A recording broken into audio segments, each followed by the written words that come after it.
Hi అండి అందరికీ.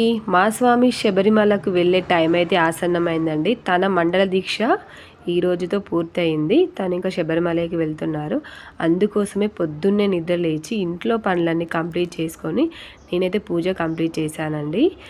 తను స్వామి రాకముందుకే నేను ఇంట్లో అంతా పూజ చేసుకున్నాను. ఇట్లా చేసిన తర్వాత ఇంకా నేను స్వామివారి కోసమని కొన్ని పులిహోర, కొన్ని మురుకులు, గారెలు, అటుకులు, టమాటా చట్నీ, చపాతీలు, పులిహోర ఇవన్నీ చేసి పెట్టానండి. తను పెద్ద పాదం చేస్తున్నారు, అందుకని చాలా ఐటమ్స్ అయితే చేసి పెట్టాను. స్వామి ఇక్కడైతే పూజ అయితే చేస్తున్నారండి.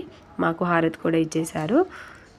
ఇలా తను పూజ అంతా కంప్లీట్ చేసుకున్న తర్వాత చూడండి కొబ్బరికాయ కూడా కొట్టేసుకున్నాడు. ఇలా ఇంట్లో పూజ కంప్లీట్ తర్వాత మొత్తం కొబ్బరికాయ తీసుకొని ఇంట్లో చుట్టూ తిప్పి అది బయట కొట్టేసి వెళ్తారండి. ఇలా కొబ్బరికాయ కొట్టిన తర్వాత వెనక్కి తిరిగి కూడా చూడకుండా అలాగే వెళ్ళిపోతారు స్వామి వాళ్ళు. ఇంకా కార్ అయితే వచ్చేసిందండి. మేము టెంపుల్కి అయితే వెళ్తున్నాము. మిగతా వీడియో నెక్స్ట్ వీడియోలో సెండ్ చేస్తాను.